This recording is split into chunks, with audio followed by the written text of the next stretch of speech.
Welcome to the Underworld with Christina, a show that descends, transforms, and rises again.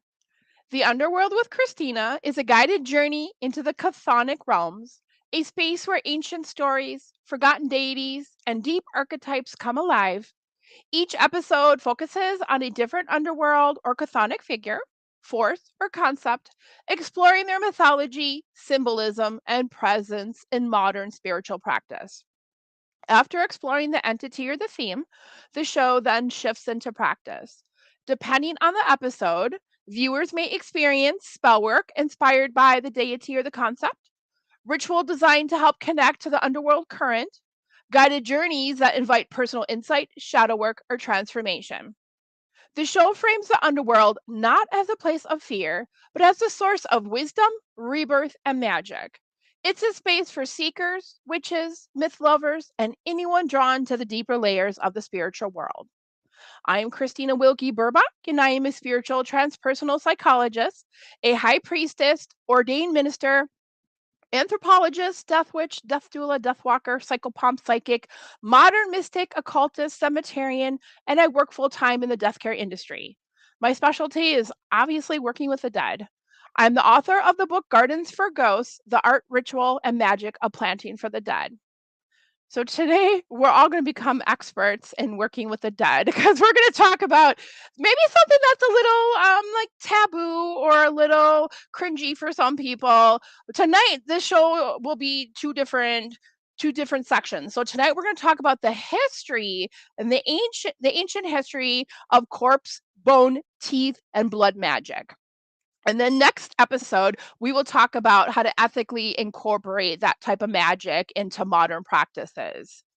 So, yeah, get ready. So, trigger warning, this might be content, this might be an episode that might be maybe not your jam, but it's definitely my jam. So, and this is like I taught a modern corpse magic class at WitchCon, and that's when I started saying and utilizing the fact that I also have an anthropology degree. This is not about desecrating graves. This is not about using bodies inappropriately. So I want to talk to you today about the history of corpse magic. And like I said, next time we'll talk about how to incorporate some of these concepts or theories into modern practice.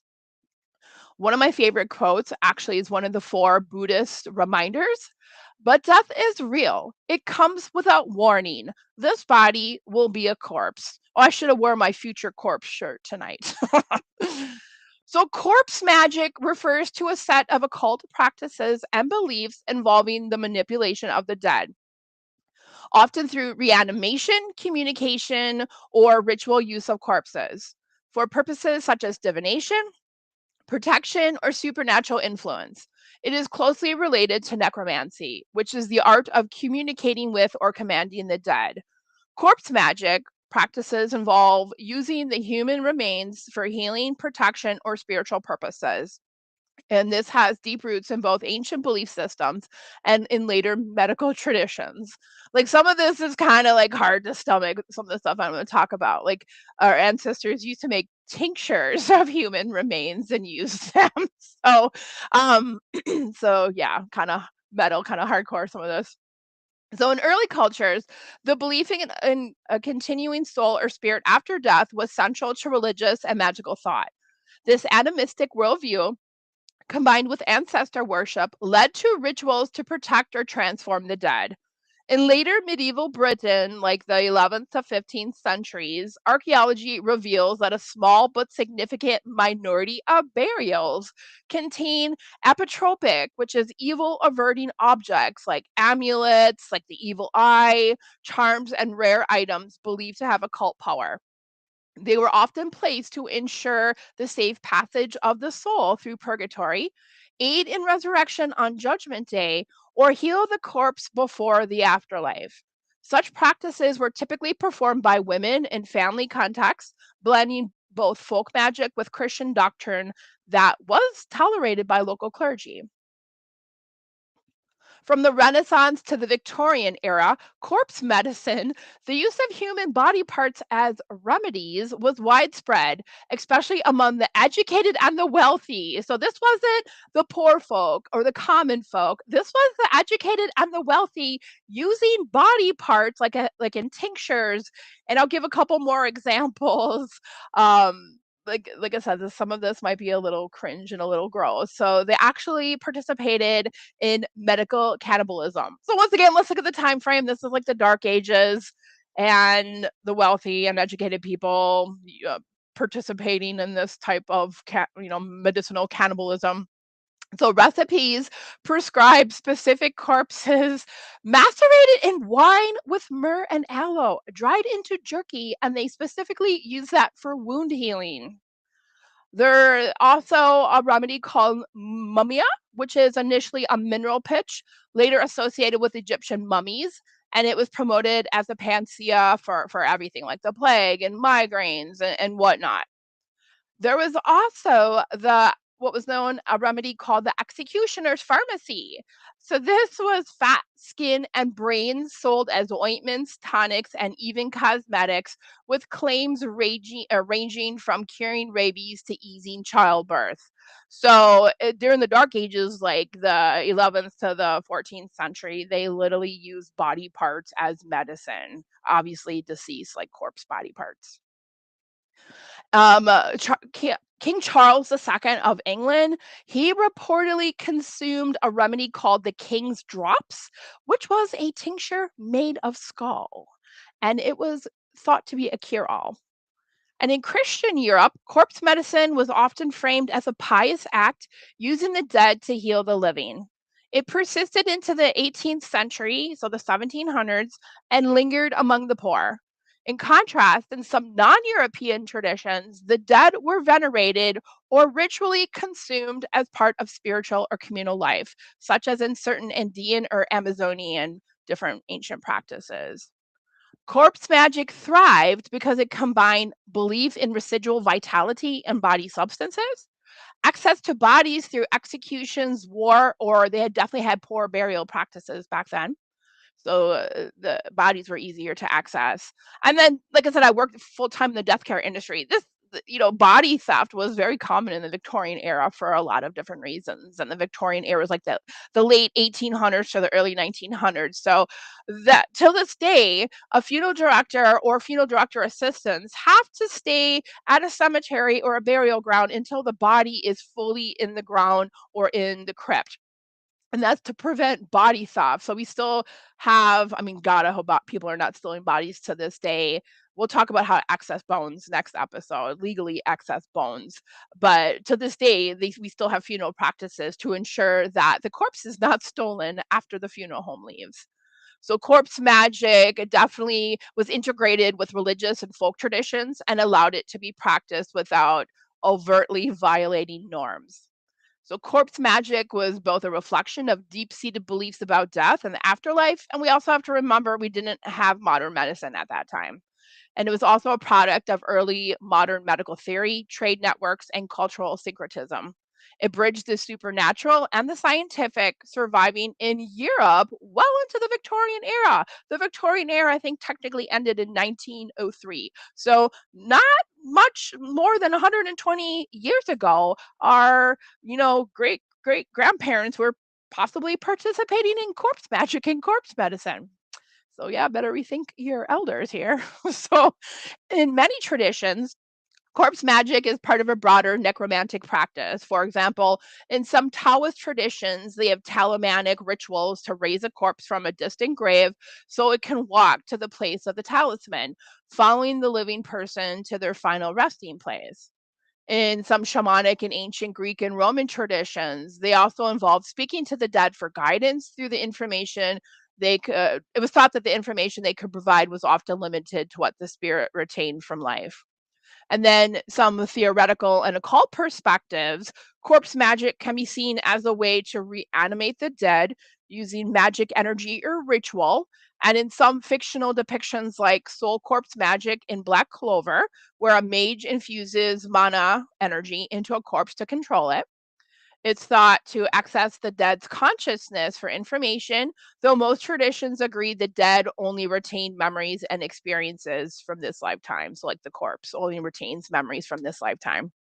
And then some practices use a corpse as tools in rituals, protection spells, or ancient symbolic acts, often tied to spiritual or metaphysical goals.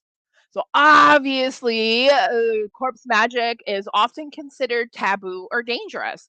And ethically, it raises a lot of questions about consent, the sanctity of death, and the potential for misuse. We're going to, when I'm done covering all this content, I have some pondering questions and contemplation questions for you to kind of think about, especially as we prepare for the next episode. Once again, thinking about ethically and about consent and about not desecrating graves or bodies or remains and using them in a respectful way. So, like corpse magic can fall into witchcraft for a number of different reasons. A lot of witches, and this can be a whole episode I want to do in itself. I think a lot of people fetish like like make a death a fetish. Like they're really into death and skulls and bones. But then I think when they're actually like faced with death, like I think a lot of people that fetish size death really could not handle working as a funeral director or working in the death care industry. So it's like for some people, death is a fetish. So that is not at all what I want to talk about when I talk about corpse magic. Like some witches, many witches believe the human body is sacred. Relics of sacred or profane body parts have been preserved and used for the power they contain throughout human history for hundreds of thousands of years. Some do think corpse magic is a darker aspect of magic and is taboo. So a corpse is a dead body, just make sure we know how to define a corpse. So in magic, corpses can represent the fifth element of spirit. The corpse belongs to a human or an animal that has passed over the veil, and its spirit has traveled to the afterlife and can access other planes and realms of existence. So it's thought that the corpse represents the divine and a connection to the divine. So the human body, that whole as above, so below concept, where the human body is a microcosm of the universe, holding all of the universe's energy and vibrations, creating a divine power reservoir. The corpse also contains DNA connecting it to all of its ancestors. The corpse represents the natural world. The energy, personality, characteristics, emotions, and actions, like so the body memory, also resides in the corpse. The energy of how a person died is also contained in the corpse. Human remains contain energetic imprints made by their intentions, their will, and even reactions of those that they belong to. Some belief systems have a judgment day or a belief that the corpse will come back to life. And in fact, that's some reasons why people continue to be a full body burial, like in a casket, is because they do want the body, the vessel, to be available to be reanimated in the Christian judgment day. And since death has always been mysterious, a lot of power resides in a corpse. So a lot of mystery. Mystery has power, and the unknown has a lot of power. It also has a lot of fear, which I think is a lot of power and can fuel a lot of magic. So there's a lot of power in a corpse. Just a couple examples of some European folklore utilizing body parts for magic. So, if you had a toothache, it was supposed to be cured by extracting a tooth from an old skull with its teeth.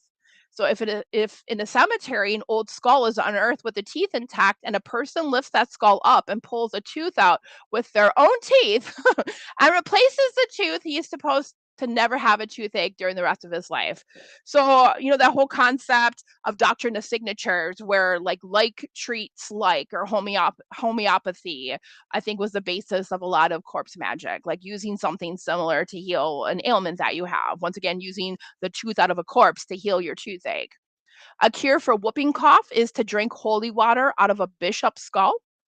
Allow moss to form upon the surface of the skull, then scrape it off to make various powders and tinctures, which could then be either used to heal or curse. Candles made with the fat of a dead man and his hair used as a wick were said to burn forever. In ancient Roman and Greece, there was a practice of putting notes in a dead person's hand and asking to know things. There is a concept called the spankle of death. Now, this is kind of gross. The spankle of death, death, spankle of death is corpse magic, using skin from a freshly buried corpse that is then exhumed. A strip of skin is taken in such a way as to be peeled from the heel all the way up the leg, stomach, chest, face, scalp, and back until returning to the original cutting point without breaking. So basically, taking the whole piece of skin from around the whole entire body. The skin is then sometimes treated with potions or ointments before intentions or prayer is recited over it. Then the person wears the skin for 3 days like a belt before being tied to the victim while they're sleeping, after which they will be bound to the person who placed the skin around them.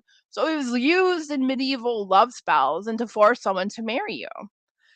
Something I love is the dead hand or the hand of glory. So this was a pickled and preserved left hand, often from a hanged man. So hanging people was definitely a big thing back then. And there's a lot of folklore with what happened to a hanged person. So their left hand was used as a magic remedy for theft. So the hand of glory, so the pickled left hand of a hangman was used as a master key that could unlock any door, allowing a thief to slip into any home or any shop or anywhere and rob the place. So the hand of glory was also said to render a person motionless when someone waved at them. So largely associated with mandrakes, it's believed that mandrakes sprang forth under the gallows from the blood of a hanged person. So, if you want to know how to make a hand of glory, like I don't recommend obviously doing this, but in a 1722 grimoire known as the Petit Albert, these are the instructions for making a hand of glory. Take the left hand of a felon who is hanging from a gibbet beside a highway. Wrap it in part of a funeral pall, and so wrapped it squeeze it well.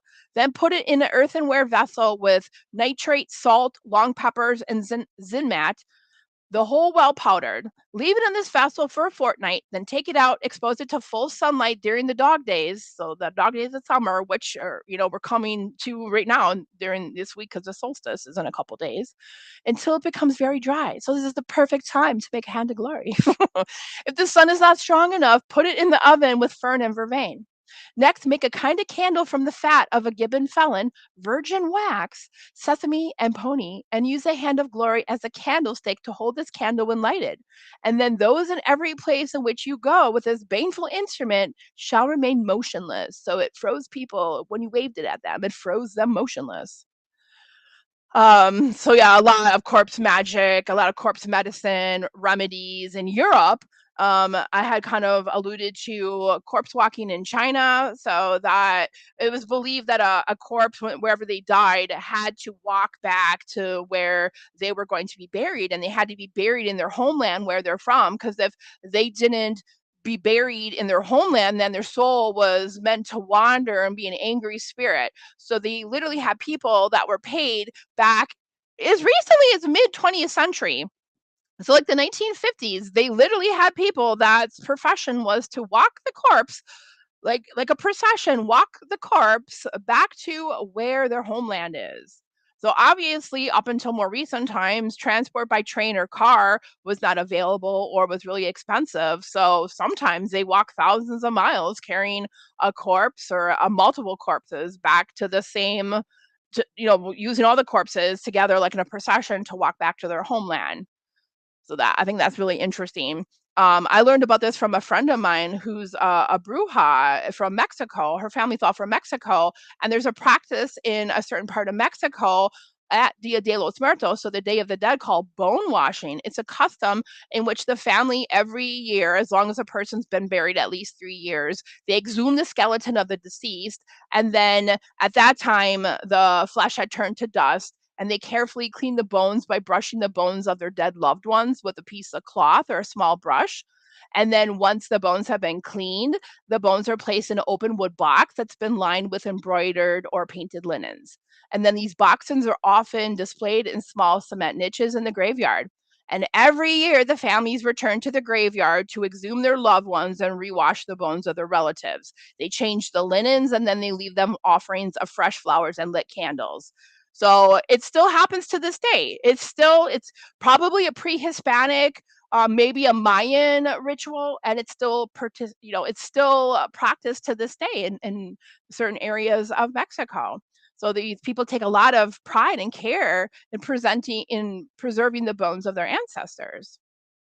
And then the Egyptians were really, I don't want to say obsessed, were really fine-tuned back as early as 5,000, 6,000 BC, in preserving the body through like embalming, mummification, freezing, desiccation with dry heat, or essiccation, which is dry cold. They used a lot of different herbs and cedar oils and tree resins, incense and gums, and introduced extenuation or evisceration, like removing the organs and removing the blood from the body. They also there's 5,000-year-old body from Spain that was preserved by pulverized cinnabar. And then also our ancient ancestors, like 5, 6,000 years ago, preserved bodies in honey by immersing it in honey. So a lot of different cultures, as far back as 5, 6, 6,000 years ago, experimented with different ways of preserving the body. um Kind of one of the things I want to touch on is this is not just a witchcraft or an occult practice. The Catholic Church has a lot of honor and reverence for saints, and they do practice a lot of corpse magic. So in the Catholic tradition, relics hold a significant place of honor and reverence. These sacred artifacts are believed to be tangible connections to the divine and to the saints. So no one practices bone magic and skull magic and corpse magic better than the Catholic Church. For centuries, these sacred objects have been served as tangible connections to the holy and the divine. They serve as physical reminders of the spiritual realities of faith. Many different types of relics can be found in Catholic altars, each with its own level of significance. The Catholic Church categorizes bone and blood and body and corpse of a saint into three different classes. So a first class relic is literally the physical remains of a saint, like their bones, their blood, or their hair. That's the most precious type of a relic. And many times they're in decorative containers for veneration and are present during a church service, or present on the altar, or brought out during like their high holy events or celebrations. Then there's a second class relic, like a saint's clothing or personal belongings. And then third class relics are objects that came in contact with a first or second class relic or a holy site. So these relics, like I said, bone, blood, hair of saints, are often enshrined in altars where they serve as focal points for prayer and veneration. The Catholic Church considers any part of a saint's body to be sacred, and any and every bone may be used. In addition, flesh, hair, and sometimes blood are also used. And this is modern day. Like, this is still modern day Catholic Church. Sometimes everything from the tomb is dispersed from it. Sometimes the tomb is preserved. So during a Catholic mass, the presence of relics can elevate the worship experience. So I'm convinced Catholicism. I'm used to be. I grew up Catholic. I'm convinced Catholicism is magic, is witchcraft. The body of Christ, and let's change this little piece of wafer into the body of Christ, and the wine is the blood of Christ. Like, yeah, that's witchcraft. So these relics have been associated with miraculous occurrences and healing throughout history, and there's a lot of testimonies of individuals who have had a spiritual or healing experience from touching the object or being in the presence of it. So Catholics totally practice witchcraft too. I want to go over a couple, like the body parts and their association. I kind of want to wrap up the episode tonight with the power of different body parts. So throughout all of human history, thousands and thousands of years, people have used bones, hair, blood, teeth, and other body parts of not only humans, but also living creatures, animals, wildlife, for magic, divination, and survival. For instance, fur was warmth in freezing climates, blood was sacrificial in a number of ancient civilizations, hair in the Victorian era was kept as memento mori jewelry, and bones were used as tools. So the skull was a powerful symbol of magic and occult knowledge, often preserved as a gateway to the unknown.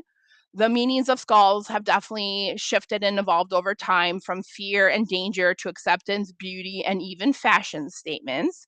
Skulls represent the inevitability of death. Different bones, including seashells, tusks, antlers, and claws, give structure to animals and humans. They survive long after that being has crossed over to the next world, and they hold the sacred spirit of that creature.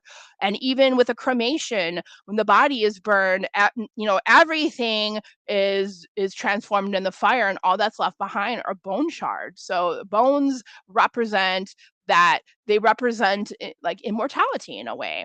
Um, Modern bone magic, like in Thanksgiving, people use that wishbone, the turkey, for making wishes. The antlers and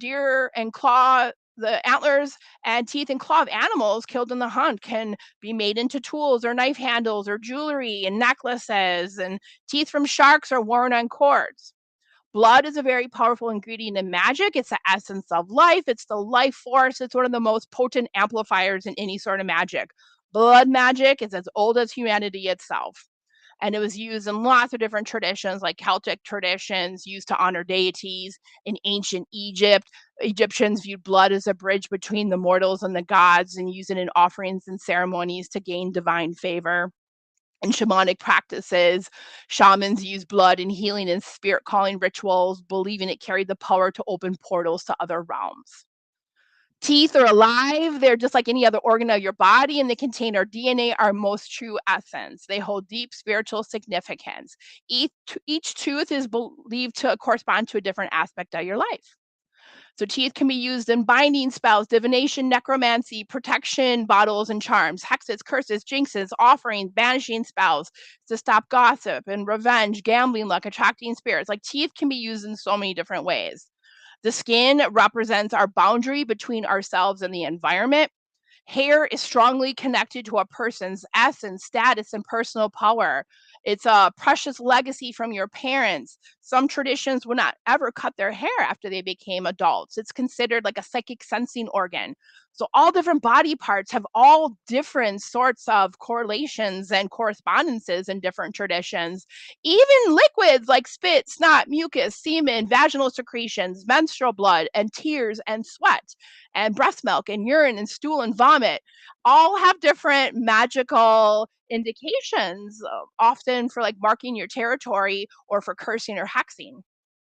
And fingernails too have are linked to your hands and your ability to act, and they're protective, and they're definitely fingernails over time have been linked to social status, health, and spiritual beliefs. In the Victorian era, so once again, up until like 1903, our death, they had a very high death rate, and people of their loved one often had no memory of their loved one, so they would make jewelry out of their teeth. They would make jewelry out of their hair, so that was definitely not uncommon. And then death masks have been something like doing a rendering of a person's face, putting like wax or plaster over their face when they die to create a death mask is definitely something that's been practiced up until at least the 19th century. So just a couple questions. We have a couple minutes here. Just a couple questions for you to kind of ponder and think about as we move into next week to start talking about corpse magic. So on ethical, just a couple questions for ethical integration. So how can the use of bones, teeth, and blood be integrated into a broader magical philosophy that respects all life? So these are your homework before our next episode. What rituals or consecrations can help cleanse and honor these materials before use? How might these elements be used to connect with ancestors, spirit animals, or the earth's primal energies? And in what ways can such practices deepen self awareness, ancestral connection, and spiritual resilience? So, some of these questions can just help serve a foundation for personal reflection, ritual design, or academic exploration, helping to ensure that any work with these potent materials is both powerful and ethically grounded. So that's your crash course in working, or that's your crash course in the history of corpse magic. And we will revisit this topic in 2 weeks with the next episode on modern corpse magic and how to ethically utilize some of these concepts in modern practice. Thank you for joining me tonight. So stay tuned for the next episode as we explore modern corpse magic and ethical ways to utilize ancient beliefs about the body and death and dying in contemporary witchcraft and magic. I'm Christina Wilkie Burbach, and this has been the Underworld. And thank you very much for joining me tonight. Bye.